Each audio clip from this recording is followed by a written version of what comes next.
આજનું લેક્ચર આપણે સ્ટાર્ટ કરીએ છીએ. આપણે લાસ્ટ લેક્ચરમાં સંયોગીકરણ પ્રક્રિયા જોઈ. સંયોગીકરણ પ્રક્રિયામાં શું હતું? બે કે તેથી વધુ પ્રક્રિયકો ભેગા મળી એક જ નિપજ બનાવતા હતા. જ્યારે હવે બીજું આપણે જોઈશું વિઘટન પ્રક્રિયા. વિઘટન પ્રક્રિયામાં શું છે? એક જ પ્રકારના પ્રક્રિયકને ગરમ કરતા એકથી વધુ નિપજ મળે. એટલે આ એક પ્રકારનો પ્રક્રિયક છે, એને ગરમ કરતા એક કરતા વધુ નિપજ મળે, એટલું જ યાદ રાખો વિઘટન પ્રક્રિયામાં. બરોબર? એટલે કોન્સેપ્ટ તમારો ક્લિયર થઈ જશે. હવે આનું ઉદાહરણ જોઈએ. ફેરસ સલ્ફેટને ગરમ કરતા વિઘટન પ્રક્રિયા સમજવી. એટલે આ જે ફેરસ સલ્ફેટ છે એને ગરમ કરતા વિઘટન પ્રક્રિયા સમજવી. એટલે આ ફેરસ સલ્ફેટને ગરમ કર્યો તો એક કરતા વધુ નિપજો મળી. બરોબર? તો એના માટે આપણે અહીંયા પ્રેક્ટિકલ કરેલું છે. તો આપણે એ જોઈએ. આ જે છે ઉત્કલન નળી છે. આ ઉત્કલન નળી છે, નીચે બળનળ છે. ને આ ઉત્કલન નળીમાં 2 ગ્રામ ફેરસ સલ્ફેટ લીધો છે. આ ફેરસ સલ્ફેટ છે. બરોબર? આ જે ફેરસ સલ્ફેટ આ ઉત્કલન નળીમાં લીધેલી છે એ ફેરસ સલ્ફેટનો શરૂઆતનો કલર લીલા રંગનો છે. બરોબર? એટલે ઉત્કલન નળીમાં 2 ગ્રામ સ્ફટિકમય ફેરસ સલ્ફેટ લો. એટલે આ ઉત્કલન નળી છે એમાં 2 ગ્રામ ફેરસ સલ્ફેટ લીધો, એ લીલા રંગનો છે શરૂઆતમાં. હવે એને ગરમ કરવામાં આવે, આ બર્નર વડે ગરમ કરવામાં આવે તો ફેરસ સલ્ફેટમાંથી ફેરિક ઓક્સાઇડ બને ને લાલાશ પડતો કથ્થાઈ રંગનો થાય. એટલે જ્યારે શરૂઆતમાં ફેરસ સલ્ફેટનો રંગ કેવો હતો? લીલા રંગનો હતો. પછી એને ગરમ કરવામાં આવે ઉત્કલન નળી વડે, ત્યારે ફેરસ સલ્ફેટમાંથી ફેરિક ઓક્સાઇડ બને છે અને લાલાશ પડતો કથ્થાઈ રંગ બને છે. એટલે અહીંયા જે લીલા કલરનો હતો ફેરસ સલ્ફેટ, એને ગરમ કરવામાં આવે તો અહીંયા કથ્થાઈ રંગનો બની જશે, લાલાશ પડતો.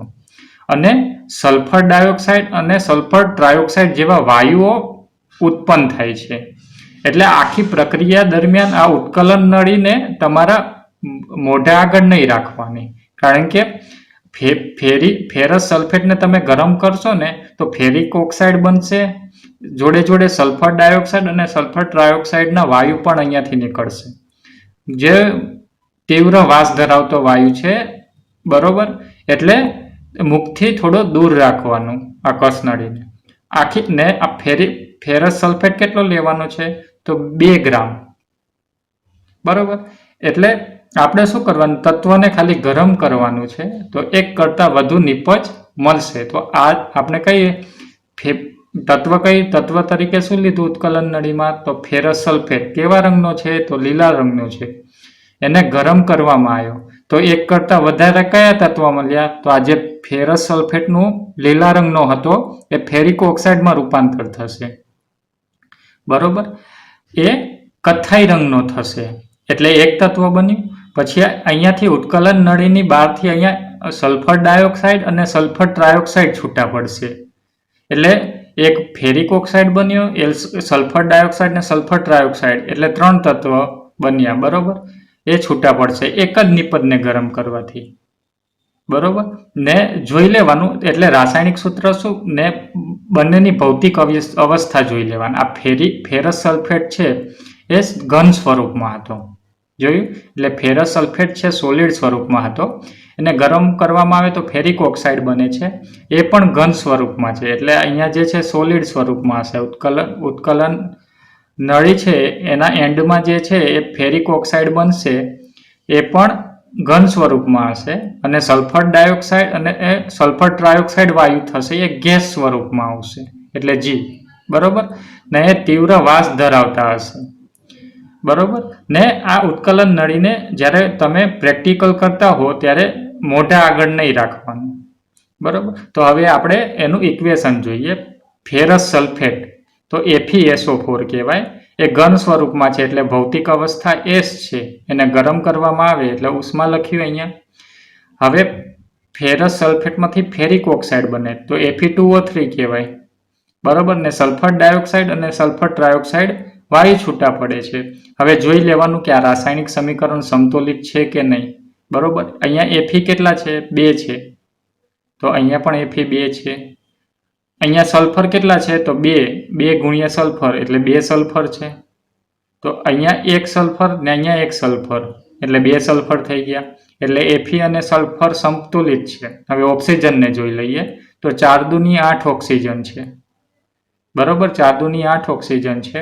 તો અહીંયા 3 ઓક્સિજન, 2 ઓક્સિજન એટલે 3 ને 2 5, 5 ને 3 8 એટલે 8 ઓક્સિજન નિપજ સાઈડ છે અને 8 ઓક્સિજન પ્રક્રિયક સાઈડ છે. એટલે એફી, સલ્ફર અને ઓક્સિજન ત્રણે પરમાણુ નિપજ સાઈડ અને પ્રક્રિયક સાઈડ સમતોલિત છે. એટલે આ રાસાયણિક સમીકરણ સાચું છે, બરોબર ને. આને સમતોલિત રાસાયણિક સમીકરણ કહેવાય.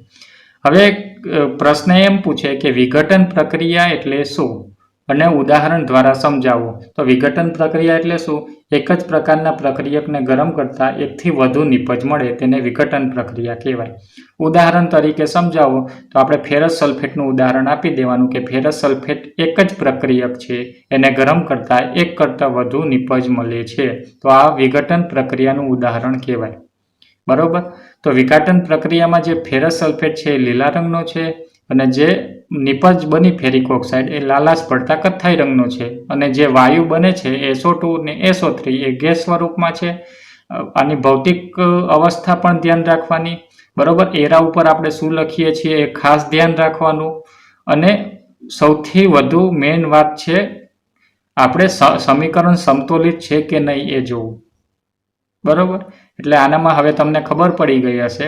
એક ઉત્કલન નળીમાં 2 ગ્રામ ફેરસ સલ્ફેટ લેવાનું, એને બર્નર વડે ગરમ કરવાનું ને ફેરસ સલ્ફેટના રંગને ધ્યાનથી જોવાનું. તો પેલા લીલાશ પડતો રંગ હતો એ લાલાશ પડતા કથ્થાઈ રંગમાં રૂપાંતર થશે અને 2 ગેસ ઉત્પન્ન થશે, SO2 અને SO3, બરોબર. એટલે વિઘટન પ્રક્રિયા છે. અને બીજા થોડા ઘણા ઉદાહરણ જોઈએ નેક્સ્ટ સ્લાઇડમાં.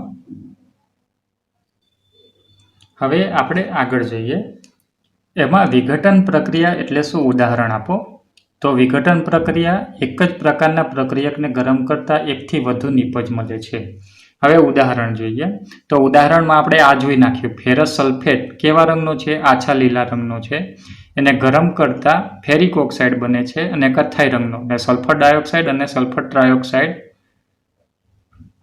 વાયુ ઉત્પન્ન થાય છે, બરોબર. એટલે આ એક ઉદાહરણ તો આપણે આગળની સ્લાઇડમાં જોઈ લીધું.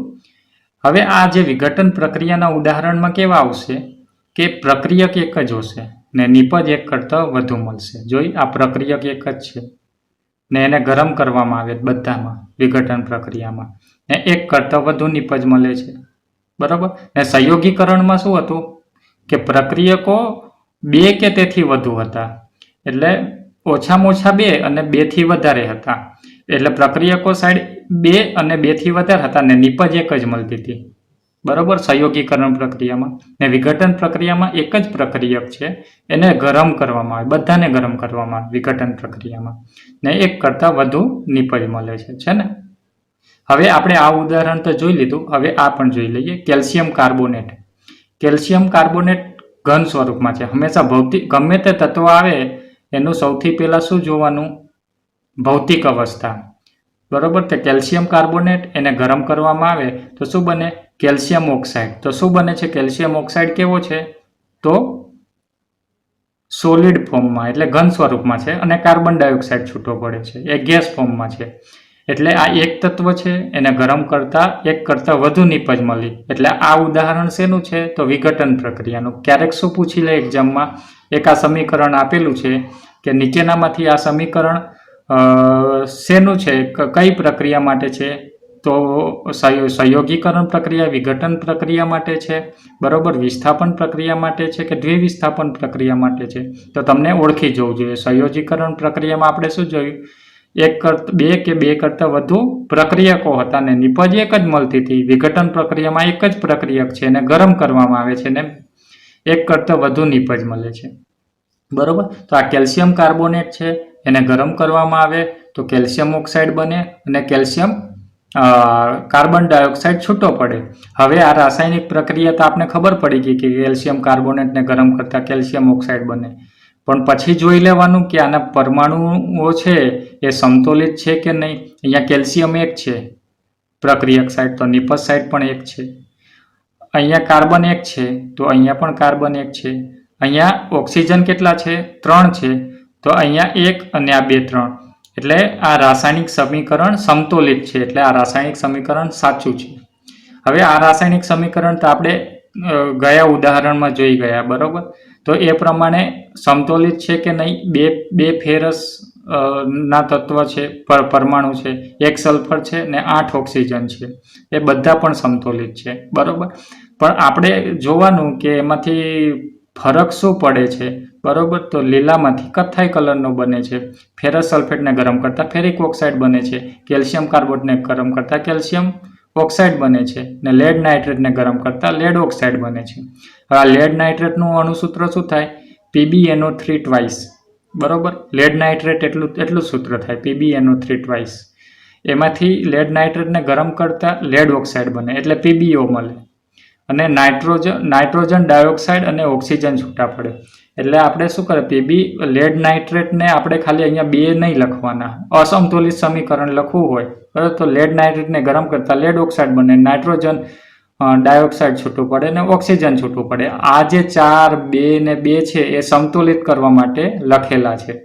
એટલે આપણે ખબર એટલું જ છે, લેડ નાઇટ્રેટને ગરમ કરતાં લેડ ઓક્સાઇડ બને, નાઇટ્રોજન ડાયોક્સાઇડ બને ને ઓક્સિજન વાયુ છૂટો પડે. પછી આ જે આગળ 2 છે, અહીંયા PbO આગળ 2 છે, નાઇટ્રોજન ડાયોક્સાઇડ આગળ 4 છે, ઓક્સિજન આગળ 1 છે. તો આ સમતોલિત કરવા માટે આ જે છે ગુણાંક લખેલા છે, બરોબર. એટલે લેડ નાઇટ્રેટને લખવું હોય તો PbNO3 ટ્વાઇસ જ લખાય. પછી લેડ ઓક્સાઇડને લખવું હોય તો PbO જ લખાય. નાઇટ્રોજન ડાયોક્સાઇડ લખવું હોય તો NO2 જ લખાય, ને ઓક્સિજન લખવું હોય તો O2 જ લખાય, બરોબર. પછી જોવાનું કે અહીંયા Pb 2 છે તો અહીંયા પણ Pb 2 હોવા જોઈએ, એટલે 2 વડે ગુણ્યા આપણે અહીંયા સમીકરણને. હવે અહીંયા જોયું કે અહીંયા ઓક્સિજન કેટલા છે, તો 3 દુની 6. કેટલા છે? 3 દુની 6 ઓક્સિજન, ને 6 ગુણ્યા 2 એટલે 12, બરોબર. અહીંયા 3 દુની 6 ઓક્સિજન થયા. તો નાઇટ્રોજન કેટલા છે? 2 નાઇટ્રોજન છે, બરોબર. 2 નાઇટ્રોજન ગુણ્યા 2 એટલે 4 નાઇટ્રોજન, તો 4 નાઇટ્રોજન મળી ગયા, બરોબર. Pb 2 છે, 4 નાઇટ્રોજન છે, ઓક્સિજન જોઈએ. હવે 3 દુની 6 ઓક્સિજન, 3 દુની 6 ઓક્સિજન ને 6 ગુણ્યા 2 એટલે 12 ઓક્સિજન. એટલે Pb 2, નાઇટ્રોજન કેટલા? નાઇટ્રોજન 2 ગુણ્યા 2 એટલે 4 નાઇટ્રોજન, એટલે Pb 2, નાઇટ્રોજન 4 ને ઓક્સિજન 12, એટલે Pb 2, નાઇટ્રોજન 4 ને ઓક્સિજન કેટલા છે? 12. તો આ 2 ઓક્સિજન, 4 દુની 8 ઓક્સિજન, 8 ને 2 કેટલા થયા? 10 થયા, ને 2 12, બરોબર. એટલે આ રાસાયણિક સમીકરણ સમતોલિત છે. ને આ કેવા પ્રકારનું છે?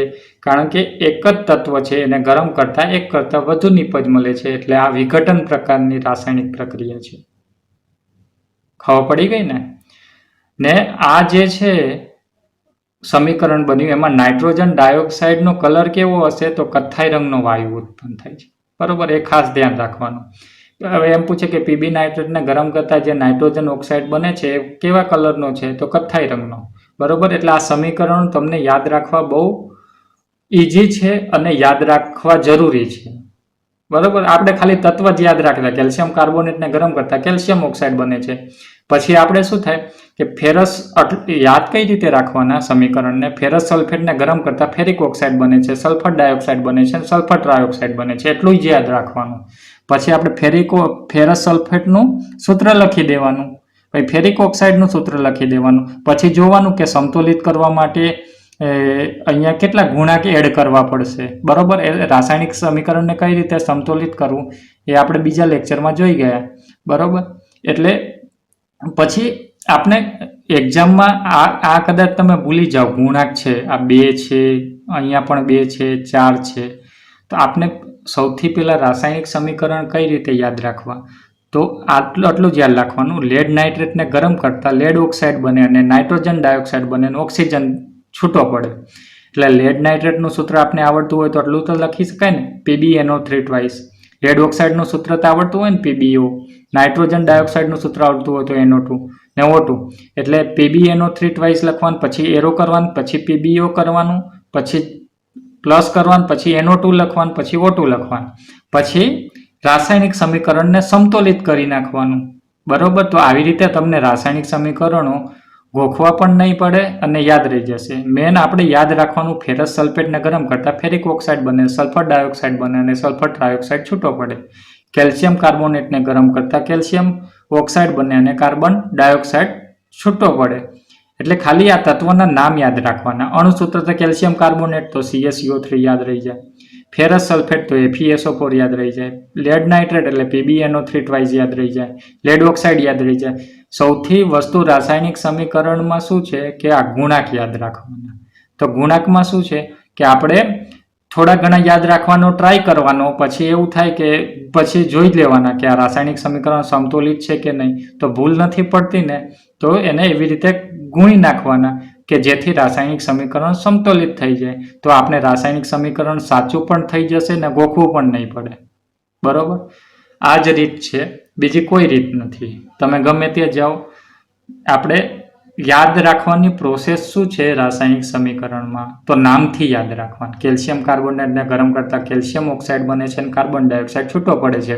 પછી સૂત્ર લખી જવાના, સમતોલિત ના હોય તો સમતોલિત કરી નાખવાના, એટલે ગોખવું પણ ના પડે ને યાદ રહી જાય. બરોબર ને. આ મને 2-3 વખત શું કામ કહેવું પડે કે તમને એકદમ મગજમાં આઈડિયા આવી જાય. બરોબર ને. ખાસ જે પણ તત્વને માંથી બીજું તત્વ બને તો સૌથી પહેલા એનો કલર કયો હતો, એ કેવા કલરનો બને છે એ પણ ધ્યાન રાખવું. બરોબર. હવે આ જોઈએ, સિમેન્ટની બનાવટમાં કયો પદાર્થ વપરાય છે તેની બનાવટ લખો. સિમેન્ટની બનાવટમાં કેલ્શિયમ ઓક્સાઇડ CaO કડી ચૂનો વપરાય છે. કેલ્શિયમ કાર્બોનેટ છે, એને ગરમ કરવામાં આવે તો CaO બને અને CO2 છૂટો પડે. એટલે કેલ્શિયમ કાર્બોનેટ છે એને ગરમ કરવામાં આવે તો CaO બને અને CO2 છૂટો પડે. પછી જોવાનું કે ચૂનાના પથ્થર માટેનું સૂત્ર શું છે, તો કેલ્શિયમ કાર્બોનેટ CaCO3, એમાંથી શું બન્યું, CaO બન્યું ને CO2 છૂટો પડ્યો, એટલું તો લખી નાખ્યું. પછી જોઈ લેવાનું, અહીંયા કેલ્શિયમ 1 છે, અહીંયા પણ એક કેલ્શિયમ 1 છે, અહીંયા ઓક્સિજન 3 છે તો અહીંયા 1 ને અહીંયા 2 છે એટલે 3 થઈ ગયા. અહીંયા કાર્બન 1 છે તો અહીંયા પણ કાર્બન 1 છે. એટલે આને સમતોલિત કરવાની જરૂર નથી, એટલે ગુણાંક અહીંયા એડ નથી કર્યા. જોયું. હવે આપણે ફેરસ સલ્ફેટમાંથી ફેરિક ઓક્સાઇડ બને છે તો ફેરસ સલ્ફેટનું સૂત્ર લખ્યું, ઉષ્મા ફેરિક ઓક્સાઇડનું સૂત્ર લખ્યું, SO2 નું લખ્યું. પછી જોવાનું કે અહીંયા ફેરસ સલ્ફેટ લખવાથી અહીંયા Fe1 થાય છે, અહીંયા Fe2 છે, માટે આ અહીંયા 2 વડે ગુણવા પડશે. હવે ફેરિક ઓક્સાઇડને સમતોલિત કરવા અહીંયા 2 વડે ગુણ્યા તો સલ્ફર પણ 2 થઈ જાય છે, ઓક્સિજન 2 થઈ જાય છે. તો સલ્ફર 2 તો અહીંયા ડિવાઈડ થઈ જાય છે 1 ને 2, એટલે વાંધો નહીં આવતો. ઓક્સિજન કેટલા છે 8, તો અહીંયા પણ 3, 4, 5, 6, 7, 8, એટલે આ સમીકરણ સાચું છે. એ રીતે કરવાનું. બરોબર. એટલે સિમેન્ટની બનાવટ માટે શું થાય, કડી ચૂનો વપરાય. બરોબર. તો કડી ચૂનો કઈ રીતે બને, તો ચૂનાના પથ્થરને ગરમ કરતા કડી ચૂનો બને. એટલે ખાલી એમ જ યાદ રાખવાનું કે સિમેન્ટની બનાવટમાં કયો પદાર્થ વપરાય, તો કડી ચૂનો. કેલ્શિયમ ઓક્સાઇડ વપરાય. બરોબર. તો કેલ્શિયમ ઓક્સાઇડ કઈ રીતે બને, તો કેલ્શિયમ કાર્બોનેટને ગરમ કરતા કેલ્શિયમ ઓક્સાઇડ બને અને કાર્બન ડાયોક્સાઇડ છૂટો પડે. બરોબર. ઊંધેથી યાદ રાખવાનું. સિમેન્ટ માટે કેલ્શિયમ ઓક્સાઇડ વપરાય, એને કડી ચૂનો પણ કહેવાય. એ કઈ રીતે બને, તો કેલ્શિયમ કાર્બોનેટને વિઘટન પ્રક્રિયાથી કેલ્શિયમ ઓક્સાઇડ બને અને CO2 છૂટો પડે. બરોબર. તો યાદ રહી જશે. ચલો હવે નેક્સ્ટ જોઈએ. હવે વિઘટન પ્રક્રિયામાં એક પાણીનું વિદ્યુત વિભાજન આવે છે. બરોબર. અહીંયા જોઈ લેવાનું, એક તત્વને બરોબર ગરમ કરવામાં આવે કે વિદ્યુત વિભાજન કરવામાં આવે તો એક કરતાં વધુ નિપજો ઉત્પન્ન થાય છે. બરોબર. એટલે આ વિઘટન થયું ને વિભાજન થયું. અહીંયા આપણે ગરમ કરતા હતા ને અહીંયા આપણે શું કરીએ, વિદ્યુત ઉર્જા આપીએ એટલે ગરમ જ થાય છે, પણ અહીંયા વિદ્યુત વિભાજન લખી નાખીએ. બરોબર. તો સૌથી પહેલા એક બીકર છે, આપણે આકૃતિ સમજી લઈએ. બરોબર. આ બીકર છે, બીકરમાં 2 ગ્રેફાઇટના સળિયા છે. આ ગ્રેફાઇટના સળિયા છે, 2 ગ્રેફાઇટના સળિયા છે. દેખ્યું, આ ગ્રેફાઇટના સળિયા છે. હવે આ એનોડ કહી દઈએ આને, ને આને કેથોડ કહી દઈએ. એટલે બીકરમાં 2 ગ્રેફાઇટના સળિયા છે, એમાં જે પહેલો છે એને એનોડ કહી દઈએ, બીજાને કેથોડ કહી દઈએ. આ બંને વચ્ચે આપણે 6 વોલ્ટની બેટરી જોડી દઈએ. બરોબર. આ 6 વોલ્ટના સપ્લાય દ્વારા કરંટ આપવામાં આવે. બરોબર. હું તમને આગળ આપણે જોઈશું ને વિજ્ઞાનના ચેપ્ટરમાં તો પાછળ છે ને બધા વોલ્ટેજ કરંટ એ રિલેટેડના ચેપ્ટર છે, 3-4 ચેપ્ટર છે ને એ એકદમ હું તમને એવા વ્યવસ્થિત સમજાવીશ ને તમારો કોન્સેપ્ટ ક્લિયર થઈ જશે. બરોબર, વોલ્ટેજ એટલે શું, કરંટ એટલે શું, પાવર એટલે શું, અમુક બધી વસ્તુ સમજતા હોય સરખી જ, પણ સરખી નથી. વોલ્ટેજ, કરંટ અને પાવરમાં તફાવત છે. એ આપણે પાછળના ચેપ્ટર છે એનામાં સમજશું. અત્યારે આટલું યાદ રાખો કે 2 ગ્રેફાઇટના સળિયા લીધા. 2 ગ્રેફાઇટના સળિયા લીધા, એમાં પહેલાને એનોડ કહીશું, બીજાને કેથોડ કહીશું. અહીંયા સ્વિચ રાખી દઈશું ને 6 વોલ્ટની બેટરી સાથે કનેક્શન કરી દઈશું. આ બીકરમાં પાણી ભરી દેવાનું. બરોબર, ને પાણી ભર્યા પછી પાણીમાં મન સલ્ફ્યુરિક એસિડના થોડા ટીપા નાખી દેવાના. મન સલ્ફ્યુરિક એસિડના ટીપા નાખી દેવાના. પછી 6 વોલ્ટની બેટરીથી સપ્લાય આપવાનો. સ્વિચ ચાલુ કરશો એટલે શું થશે ને આ પાણી છે અને મન સલ્ફ્યુરિક એસિડના થોડા ટીપા નાખ્યા અને ગ્રેફાઇટના સળિયા છે, બીજું કશું નથી. તો આ જે એનોડ ઉપર છે ને એ ઓક્સિજન વાયુ જમા થશે. આ જોયું, આ ઓક્સિજન વાયુ જમા થાય છે અહીંયા. ને આ કેથોડ ઉપર શું જમા થાય છે, હાઇડ્રોજન વાયુ. ને આ હાઇડ્રોજન વાયુનું કદ ઓક્સિજનના કદ કરતાં બમણું છે. જોયું, આ છે, આ 1 ગણું છે તો આ 2 ગણું છે એના કરતાં. એટલે એનોડ ઉપર ઓક્સિજન જમા થાય છે અને કેથોડ ઉપર હાઇડ્રોજન જમા થાય છે.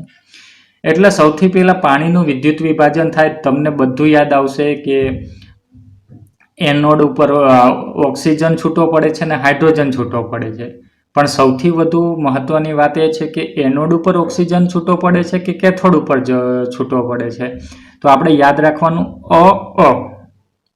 એનોડ ઉપર ઓક્સિજન છૂટો પડે એટલે આનો પણ એનોડનો આવે અને ઓક્સિજનનો આવે. ખબર પડી? એટલે એનોડ ઉપર ઓક્સિજન છૂટો પડે અને કેથોડ ઉપર હાઇડ્રોજન છૂટો પડે છે. યાદ રહી ગયું? ગ્રેફાઇટના સળિયા પણ યાદ આવશે, એનોડે આવશે, કેથોડે આવશે, વિદ્યુત વિભાજન પણ થશે. તો એનોડનો ને ઓક્સિજનનો એટલે એનોડ ઉપર ઓક્સિજન છૂટો પડે ને કેથોડ ઉપર હાઇડ્રોજન છૂટો પડે. હવે કેટલા પ્રમાણમાં છૂટો પડે બીજો પ્રશ્ન, તો જે ઓક્સિજન કરતાં હાઇડ્રોજન બમણો છૂટો પડે. હવે આપણે અહીંયા જોઈ લેશું, આ જોઈ લેશું એટલે કેમ છૂટો પડે બમણો એ હું તમને જવાબ મળી જશે. હવે અહીંયા જોઈ લે H2O નું વિદ્યુત વિભાજન. બુકમાં તમે છે ને થિયરી આપી છે, હું છે ને તમને આવી રીતે પોઈન્ટ ટુ પોઈન્ટ ગોખવું ના પડે એના માટે શોર્ટકટ તમને બતાવીશ.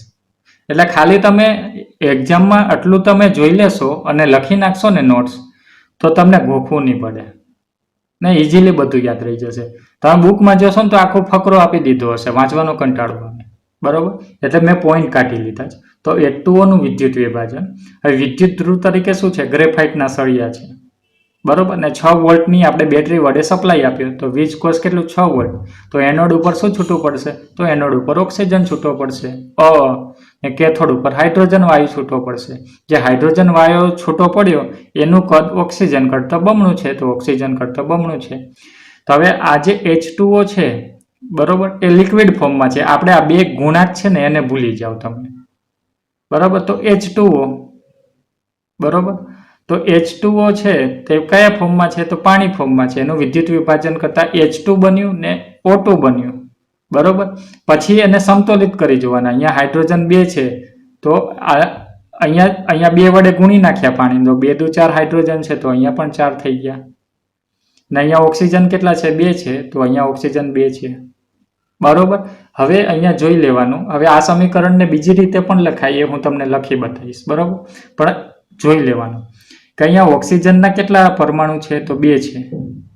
બરોબર, ને હાઇડ્રોજનના કેટલા છે, 4. એટલે ઓક્સિજન કરતાં હાઇડ્રોજન બમણો છે.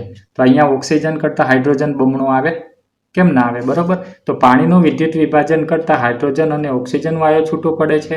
એમાં ઓક્સિજનના કદ કરતાં હાઇડ્રોજનનું કદ બમણું છે. બરોબર, એટલે ઓક્સિજનના કદ કરતાં હાઇડ્રોજનનું કદ બમણું છે. અહીંયા ઓક્સિજનનો આવે એટલે એનોડ ઉપર ઓક્સિજન છૂટો પડે છે એવું યાદ રાખવા માટે રહી જશે. એક યાદ રાખશો તો બીજું ઓટોમેટિક યાદ રહી જશે. હવે આ જે છૂટો પડ્યો અહીંયા તમે છે ને ઓક્સિજન ઉપર એનોડ ઉપર ઓક્સિજન છૂટો પડે છે અને કેથોડ ઉપર હાઇડ્રોજન વાયુ છૂટો પડે છે. હવે આ જે ગેસ આગળ તમે મીણબત્તી રાખશો ને તો હાઇડ્રોજન વાયુ સળગી જશે, જ્યારે ઓક્સિજન સળગતો નથી, એટલું યાદ રાખવાનું. હવે મીણબત્તીને આપણે આ વાયુ નજીક લઈ જવામાં આવે તો હાઇડ્રોજન સળગી જશે, જ્યારે ઓક્સિજન સળગતો નથી. હવે આ સમીકરણને બીજી કઈ રીતે લખી શકાય તો હું તમને કહું. તો અહીંયા એક H2O છે, બરાબર, H2O. આ H2O છે એની ભૌતિક અવસ્થા કેવી છે તો લિક્વિડ અવસ્થા છે. એનું વિદ્યુત વિભાજન કરીએ. વિદ્યુત વિભાજન કરતા શું બને? હાઇડ્રોજન વાયુ છૂટો પડ્યો. એ કયા ફોર્મમાં છે ભૌતિક અવસ્થા? તો G, બરોબર. ને ઓક્સિજન છૂટો પડે છે, એની ભૌતિક અવસ્થા કેટલી છે? ગેસ ફોર્મમાં છે, એટલે G. આ લિક્વિડ ફોર્મમાં છે, એનું વિદ્યુત વિભાજન કરતા હાઇડ્રોજન ગેસ ફોર્મમાં છૂટો પડે છે, ઓક્સિજન પણ ગેસ ફોર્મમાં છે, બરોબર. તો અહીંયા H2 છે, કેટલા પરમાણુ છે? 2.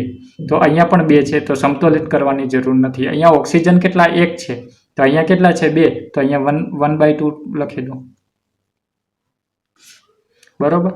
તો 1/2 ગુણ્યા 2 એટલે 1 થઈ જશે. તો અહીંયા ઓક્સિજન 1 થઈ ગયો, તો અહીંયા પણ ઓક્સિજન 1, ને અહીંયા હાઇડ્રોજન 2, તો અહીંયા પણ હાઇડ્રોજન 2 છે, બરોબર. તો આ અડધો ઓક્સિજન O2, બરોબર. ને આ શું થશે? 1/2 ગુણ્યા 2 એટલે 1 ઓક્સિજન થશે, ને હાઇડ્રોજન 2 થશે, બરોબર. તો ઓક્સિજન કરતા હાઇડ્રોજનનું કદ અહીંયા પણ ડબલ છે.